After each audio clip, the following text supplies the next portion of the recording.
इस कहानी की शुरुआत फिलाडेल्फिया शहर में होती है, जहाँ हम एक खाली बिल्डिंग के जरिए पूरे शहर को तबाह होते हुए देखते हैं। हर तरफ बस आग ही आग और सीना चीरने वाली चीखती हुई आवाजें। अब कहानी सीधा 1988 में पहुंच गई, जहां 3 अलग अलग लोगों की जिंदगी की झलक दिखाई गई। एक पियानो बजाने वाला, एक बस ड्राइवर और होटल में काम करने वाला एक बावर्ची। ये तीनों अपनी रोजमर्रा की जिंदगी में बहुत बिजी हैं। तभी अचानक इनके चेहरे के हर छेद से खून निकलने लगा। फिर कुछ ही सेकंडों में तीनों जमीन पर गिर गए और उनकी मौत हो गई। इस वक्त शहर में एक नीली हुडी पहने हुए रहस्यमयी आदमी घूम रहा था। कुछ ही दूरी पर थॉमस नाम के एक पुलिस वाले की आंख खुली। थॉमस अपनी प्रेग्नेंट पत्नी को सोता हुआ देखकर उसके लिए खाना बनाने चला गया। तभी उसने न्यूज पर सुना कि एक बस ड्राइवर ने गाड़ी से कंट्रोल खो दिया और सामने आने वाली कई गाड़ियों से टकरा गया, जिससे शहर में अफरा तफरी मच गई। थॉमस ने अपनी पत्नी को खाना दिया और बाय कहकर अपनी शिफ्ट के लिए निकल गया। कुछ समय बाद थॉमस अपने पार्टनर मैडॉक्स से मिला और दोनों उस जगह पहुंचे जहां बस ड्राइवर का एक्सीडेंट हुआ था।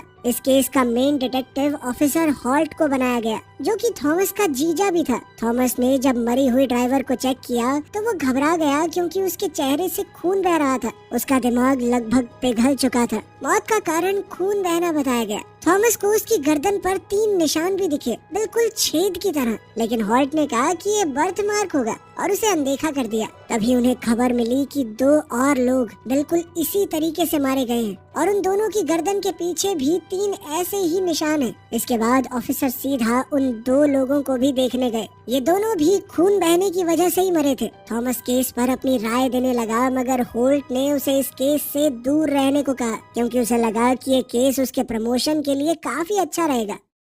कुछ देर बाद थॉमस और मैडॉक्स हॉस्पिटल में डॉक्टर से मिले, जिसने पोस्टमार्टम किया था। उन्होंने पूछा कि क्या कोई जरूरी बात सामने आई। डॉक्टर ने बताया कि गर्दन पर जो निशान है वो असल में बहुत गहरे घाव हैं, इतने गहरे कि शायद गर्दन की हड्डी तक पहुंच गए होंगे। इन घावों से शायद विक्टिम के शरीर में कुछ इंजेक्ट किया गया था, जो कि एक न रुकने वाला एलिमेंट है। लेकिन अजीब बात यह है कि फोरेंसिक्स टीम भी इस एलिमेंट का पता नहीं लगा पा रही कि ये है क्या। बाद में थॉमस और मैडॉक्स खाना खा रहे थे, तभी उन्हें जानकारी मिली कि पास ही में एक औरत की गर्दन पर किसी भारी चीज से हमला किया गया है, और तो और उसकी गर्दन पर भी 3 निशान हैं। लेकिन वो अभी मरी नहीं है और अभी तक उसका खून भी बहना शुरू नहीं हुआ। दोनों ऑफिसर्स मौके पर तुरंत नाइट क्लब में पहुंचे, जहां उनकी मुलाकात उस औरत से हुई। थॉमस ने उससे पूछताछ की तो पता चला कि हमलावर एक काली औरत थी, जिसने नीली हुडी पहन रखी थी। उस औरत ने एक लोहे के औजार से गर्दन पर वार किया, और हाँ, उसका लेफ्ट हैंड थोड़ा जख्मी था, क्योंकि उसके ऊपर सूखा हुआ खून लगा हुआ था।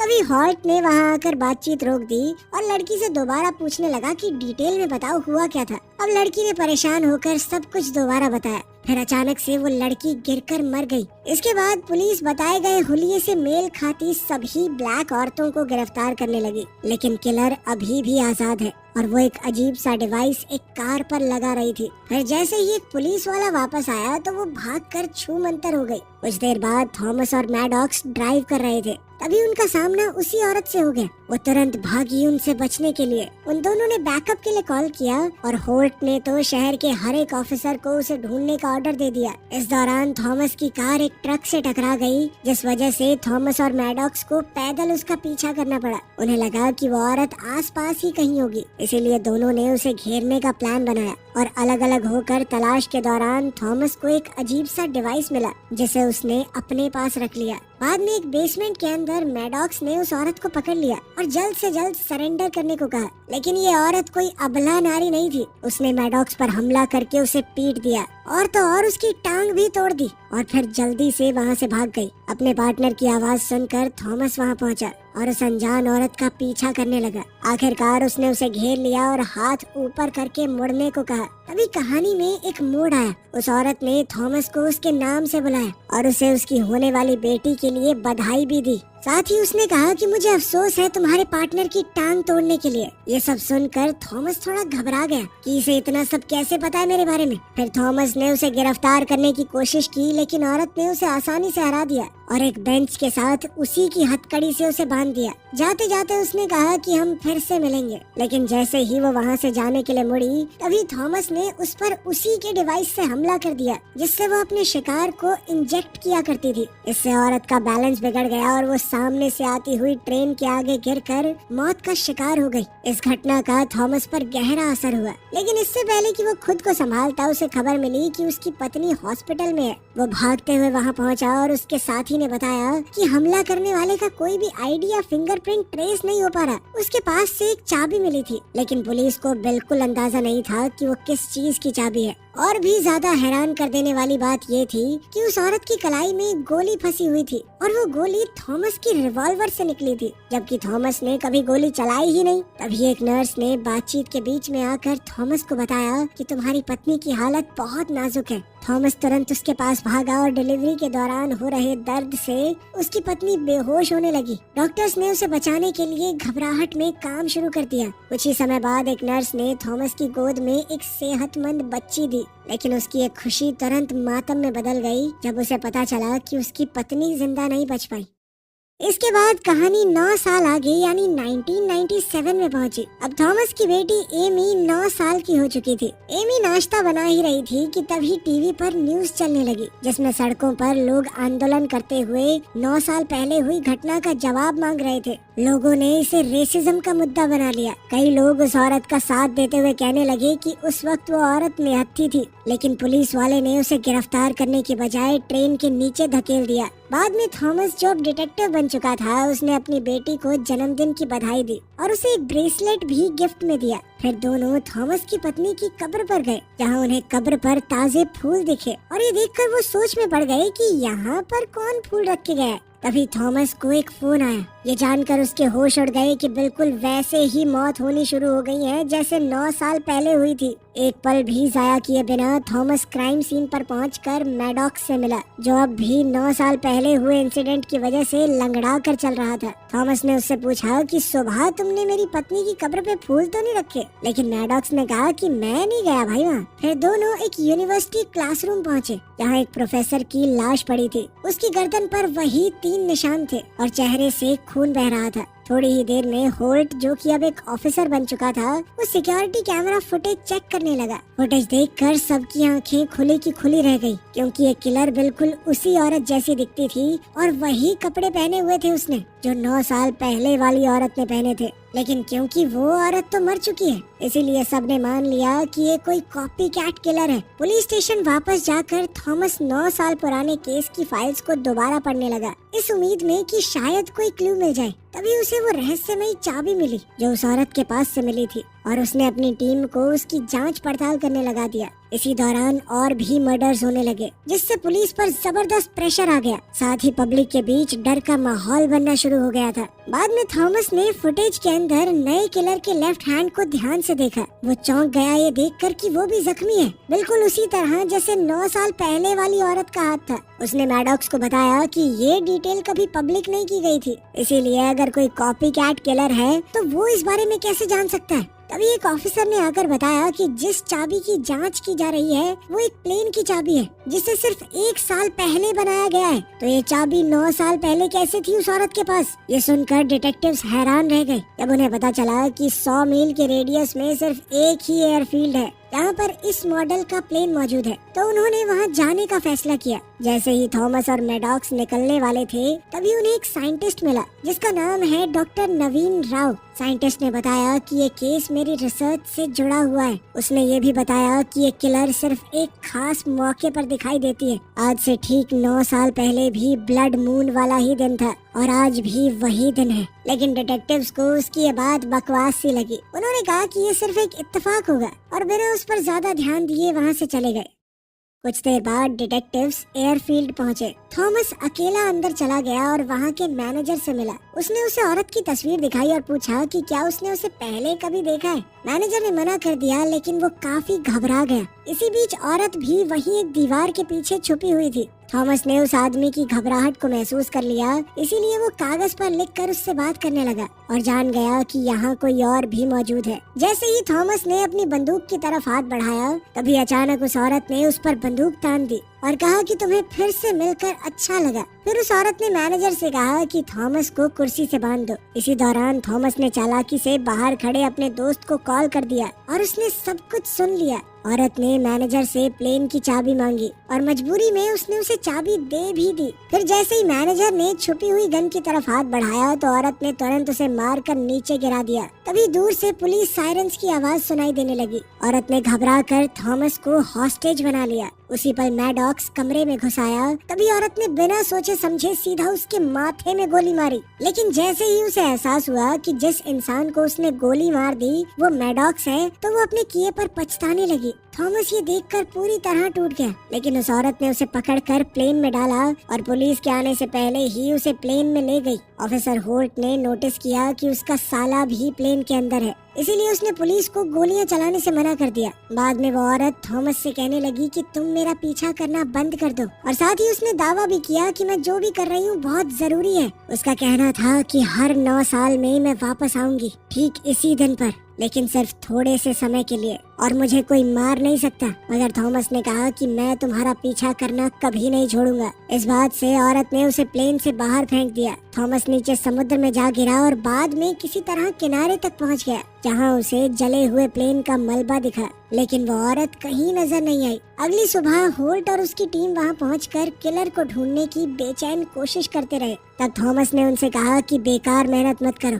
वो औरत फ्यूचर से आई थी। ये सुनकर होल्ट उसे ऐसे देख रहा था मानो वो पागल हो चुका हो। इस सब के चलते 9 साल और बीत गए और 2006 आ गया, जहाँ एक बूढ़ा होता हुआ थॉमस किसी हैरोल्ड नोवाक नाम के आदमी की कब्र खोदता हुआ दिखाई दिया। उसने कंकाल निकाला और उसकी गर्दन की हड्डी में एक निशान को देखा। इसके बाद थॉमस अपनी गाड़ी के पास गया और अपनी इन्वेस्टिगेशन को दोबारा शुरू किया। एक न्यूज़पेपर क्लिपिंग से पता चला कि डॉक्टर नवीन राव काफी समय से लापता है। अगली सुबह थॉमस हैरोल्ड की विधवा बीवी से मिलने गया और खुद को एक प्राइवेट इन्वेस्टिगेटर बताया, जो कि उसके पति के बारे में कुछ सवाल पूछना चाहता है। महिला हैरान हो गई क्योंकि उसका पति तो 18 साल पहले मर गया था, लेकिन फिर भी उसने उसे अंदर आने दिया। फिर वो थॉमस को हैरोल्ड की पुरानी फाइल्स दिखाने लगी। इससे पता चला कि हैरोल्ड गोरे लोगों को बाकी सबसे ऊपर मानता था और इसीलिए उसने रियल अमेरिकन मूवमेंट की शुरुआत की। उसने बताया कि हैरोल्ड इतिहास की किताबों का हवाला देते हुए अपनी गलत मैसेज फैलाता था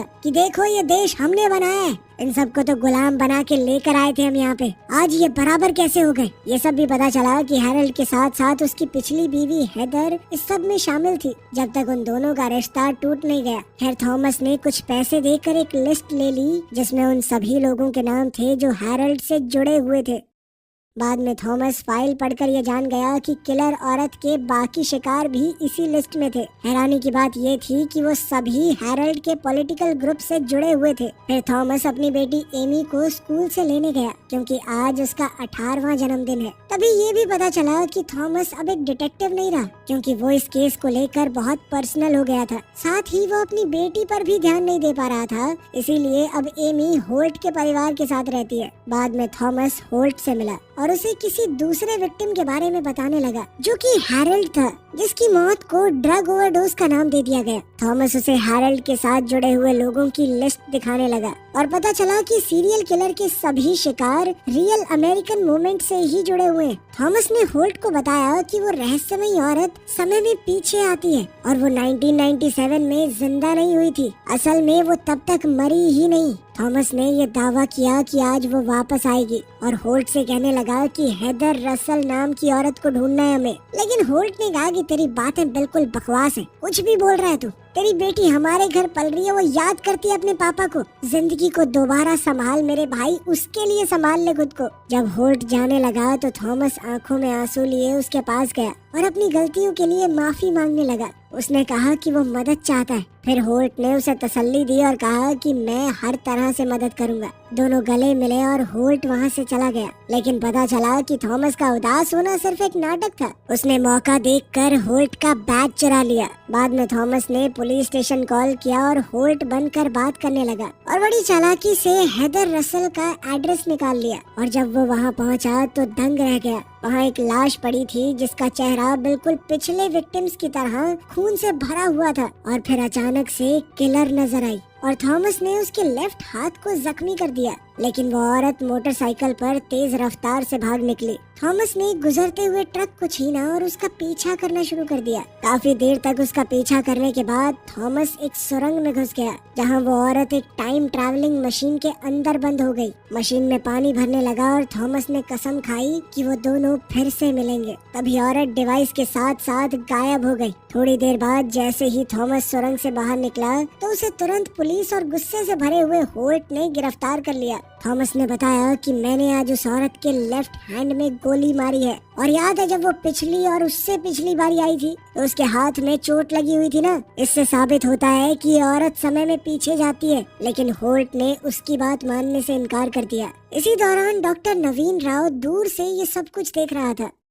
एक बार फिर से कहानी 9 साल आगे बढ़ गई, साल 2015 में। यहाँ पर डॉक्टर नवीन राव आइसोटोप नाम के एक डिवाइस पर काम कर रहा था। उसने इस डिवाइस को सुअरों पर टेस्ट किया, जिससे उनकी नाक, आँखों और कानों से खून बहने लगा और वो मर गए। वो अपनी कामयाबी से काफी खुश हुआ, लेकिन फिर उसके असिस्टेंट ने उसे थॉमस की बीच पर तस्वीर दिखाई। यही वो जगह थी जहाँ किलर 9 साल पहले गायब हुई थी, और वो वहीं पर किलर की वापसी का बेसब्री से इंतजार कर रहा था। इसी बीच थॉमस को अपनी बेटी का वॉइस मेल मिला, जिसमें उसने बताया कि वो जल्द ही माँ बनने वाली है और वो चाहती है कि इस मौके पर उसके पिता वहीं पर मौजूद हो उसके साथ। थॉमस इस बारे में सोचता है, लेकिन अचानक से कुछ देर बाद ही उसने अपने आप को ट्रक के पिछले हिस्से में बंधा हुआ पाया। पता चला कि नवीन ही वो शख्स है जिसने उसे किडनैप किया था। नवीन ने उसे बताया कि मुझे उस किलर औरत के मिशन पर नाज है और मैं एक ऐसे एक्सपेरिमेंट पर काम कर रहा हूँ जिसे एक दिन वो औरत इस्तेमाल करेगी। मैं नहीं चाहता कि तुम उसे मार दो और सब कुछ बर्बाद हो जाए,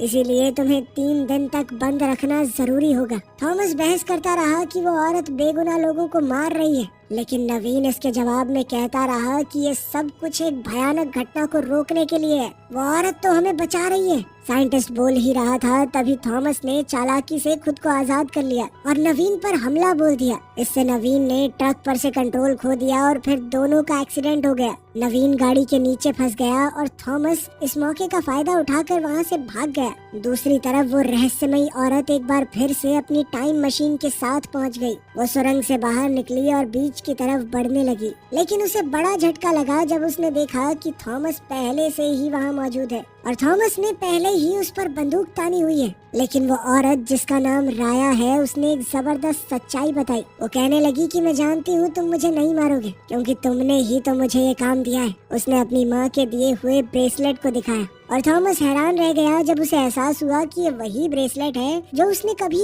एमी को तोहफे में दिया था। यहीं पर थॉमस को जोरदार झटका लगा। वो राया का नाना है। राया आज ही उसकी बेटी की कोख से जन्म लेने वाली है।